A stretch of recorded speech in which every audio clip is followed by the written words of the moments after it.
Hello friends, स्वागत है आपका हमारे YouTube channel study with smartness में। फ्रेंड्स, पॉलिटी में आज हम पढ़ेंगे संविधान का भाग 18 जो कि आपात उपबंध की बात करता है। ये देश में आंतरिक अशांति या ऐसी स्थिति उत्पन्न हो जाती है जब शासन व्यवस्था सही तरीके से ना चल रही हो, तब लगाए जाते हैं आपात। तो ये मुख्य रूप से 3 प्रकार के होते हैं, इन्हें हम अच्छे से जानेंगे। इससे पहले आप वीडियो को सब्सक्राइब कर लें ताकि समय समय पर वीडियो के नोटिफिकेशंस आपको मिलते रहें। वीडियो की PDF पाने के लिए आप टेलीग्राम चैनल में स्टडी विद स्मार्टनेस के नाम से ज्वाइन कर सकते हैं। वहाँ पर वीडियो की PDF और लिंक प्रोवाइड कराई जाती है जो आपके एग्जाम के लिए नोट्स बनाने के लिए बहुत ज़्यादा हेल्पफुल है। तो देर ना करें, वहाँ ज्वाइन कर लें। ठीक है, तो चलिए स्टार्ट करते हैं आज आपात उपबंध। आपात का जो प्रावधान है वो 352 से लेके 360 तक के अनुच्छेद में है और इसका प्रावधान लिया गया है जर्मनी से। जर्मनी देश से आपात उपबंध का प्रावधान हमारे देश में आया है। ठीक है, मुख्य रूप से फ्रेंड्स 3 प्रकार के आपातकाल लगाए जाते हैं देश में। तो आप देख सकते हैं, सबसे पहले आता है राष्ट्रीय आपातकाल, फिर राष्ट्रपति शासन और वित्तीय आपातकाल। ये 3 मुख्य आपातकाल देश में लगाए जाते हैं।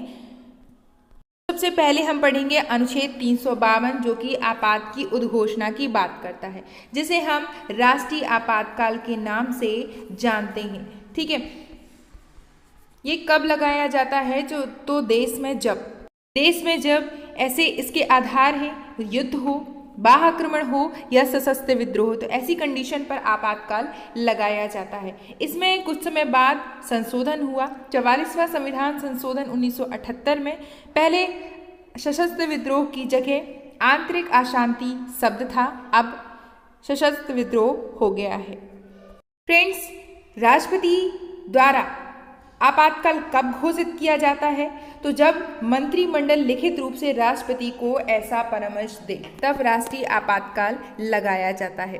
अब इसके अनुमोदन की स्थिति देखें तो ये कितने समय के बाद अनुमोदन होता है लगाने के? सबसे पहले होता है 1 माह में इसका अनुमोदन, फिर इसे बढ़ा दिया जाता है 6 माह तक के लिए, फिर प्रति 6 माह में इसका अनुमोदन होता है, तब उसके बाद होता है अनिश्चितकालीन। इसके बाद नहीं पता रहता कि कब तक के लिए आपातकाल लगाया गया है।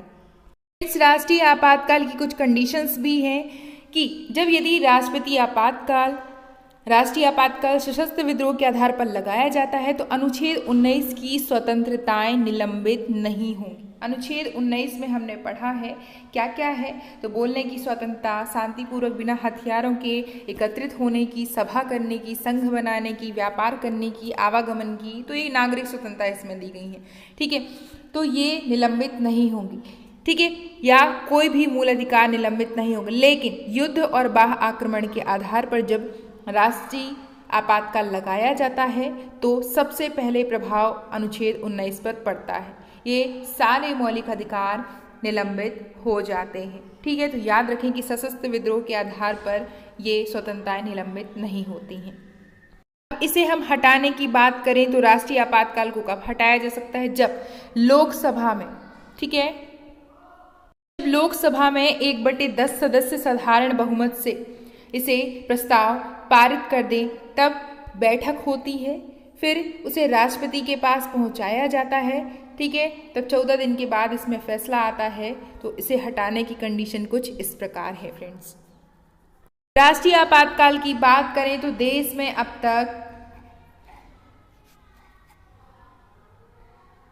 3 बार राष्ट्रीय आपातकाल लगाया जा चुका है। ठीक है, पहला हुआ था 1962 से 1968 के बीच, जब चीन द्वारा बाह्य आक्रमण हुआ था। ठीक है, दूसरा हुआ था 1971 में जब पाकिस्तान द्वारा बाह्य आक्रमण हुआ था, और तीसरा हुआ था 1975 में। ठीक है, जब आंतरिक अशांति के आधार पर, उस समय कौन थी? इंदिरा गांधी थी PM, तब लगाया गया था। तो आप याद रखें 3 बार देश में राष्ट्रीय आपातकाल लग चुका है, 1962 से 68, 1971 और 1975।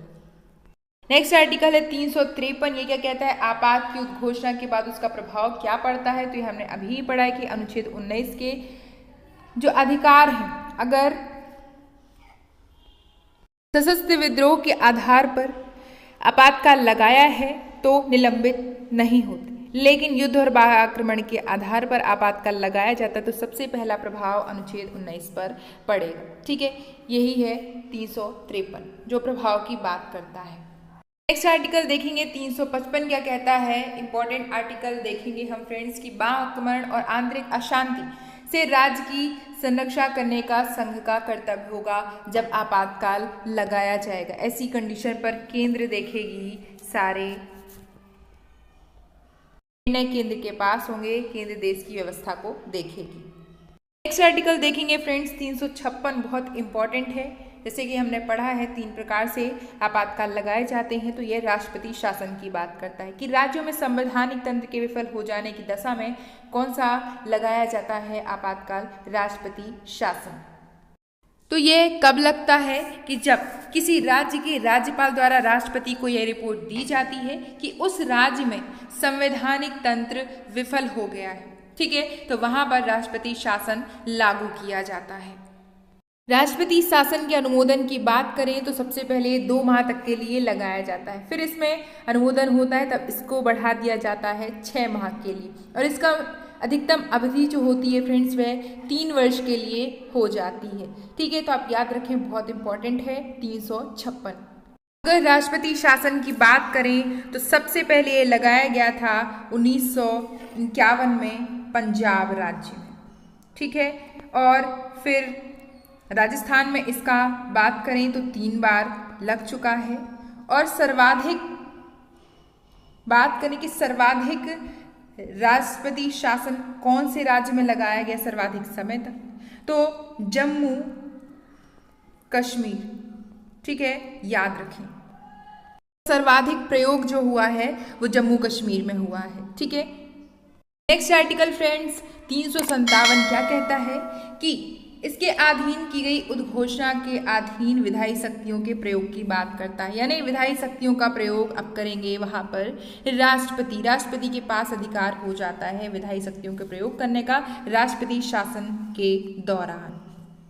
जो हमने पहले ही पढ़ा है आपातकाल के दौरान अनुच्छेद 19 से अधिकार के निलंबन के बारे में, तो 358 में इसकी मुख्य रूप से बात कही गई है कि आपातकाल के दौरान आर्टिकल 19 के उपबंध यानी कि सशस्त्र विद्रोह में हमने पढ़ा है निलंबित नहीं होंगे सशस्त्र विद्रोह के दौरान अगर आपातकाल लगाया जाता है, लेकिन यदि युद्ध और बाह्य आक्रमण के दौरान आपातकाल लगाया जाता है तो 19 के जितने भी अधिकार हैं वे निलंबित हो जाएंगे फ्रेंड्स। ठीक है, याद रखिए।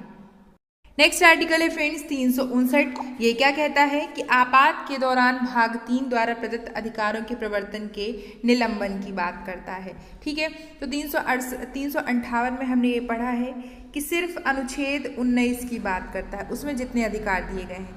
ठीक है, लेकिन ये भाग 3 में पूरे मौलिक अधिकारों की बात करता है, तो इसे भी हम समझ लेते हैं कि दोनों में डिफरेंस क्या है।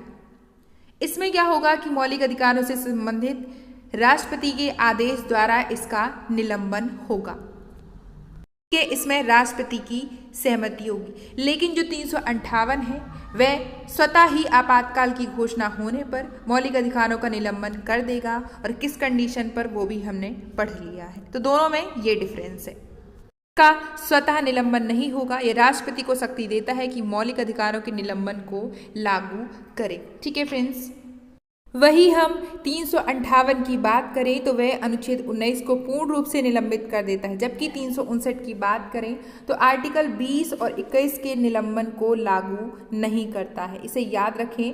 ठीक है, आर्टिकल 20 में क्या है, तो ये अपराधों के लिए दोष सिद्धि के संबंध में संरक्षण की बात करता है अनुच्छेद 20, और अनुच्छेद 21 क्या कहता है, प्राण एवं दैहिक स्वतंत्रता के संरक्षण की बात करता है। तो इन दोनों का निलंबन नहीं होगा, ये बताया गया 359 में। ठीक है, याद रखें। 359 के का को निरसित कर दिया गया है, इसे हटा दिया गया है फ्रेंड्स, तो आप याद।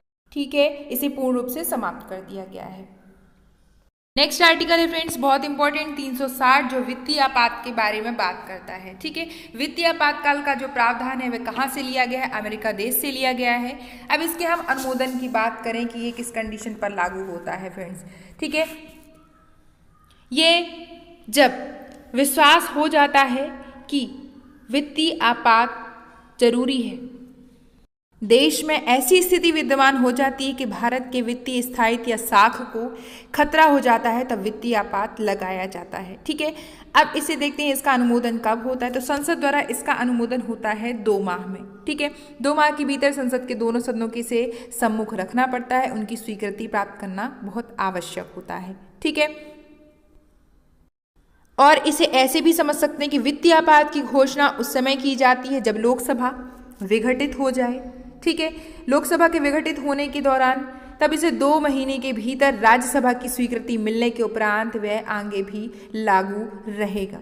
ठीक है, इसकी अधिकतम समय सीमा निर्धारित नहीं है, यानी एक बार यदि इसे संसद के दोनों सदन मंजूरी दे देते हैं तब वित्तीय आपातकाल अनिश्चित काल के लिए तब तक प्रभावी रहेगा जब तक इसे वापस ना ले लिया जाए।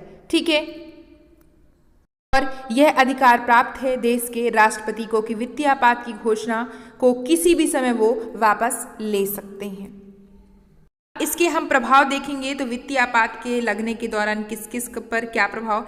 तो सुप्रीम कोर्ट, हाई कोर्ट के न्यायाधीशों, संघ तथा राज्य सरकार के अधिकारियों के वेतन में कमी हो जाती है। ठीक, राष्ट्रपति आर्थिक दृष्टि से किसी भी राज्य सरकार को निर्देश दे सकते हैं। राष्ट्रपति को यह अधिकार प्राप्त हो जाता है कि वह राज्य सरकारों को यह निर्देश देते हैं कि राज्य के समस्त वित्त विधेयक उसकी स्वीकृति से विधानसभा में प्रस्तुत किए जाएंगे। यानी जब तक राष्ट्रपति इसकी सहमति नहीं दे देते हैं तो कोई भी वित्त विधेयक प्रस्तुत नहीं किया जाएगा। ठीक है, राष्ट्रपति केंद्र व राज्यों में धन संबंधी विभाजन के प्रावधानों में आवश्यक संशोधन कर सकते हैं वित्तीय आपात के दौरान। तो धन संबंधी जो अधिकार हो जाता है, वित्त संबंधी, वह सारे अधिकार किसके पास चले जाते हैं?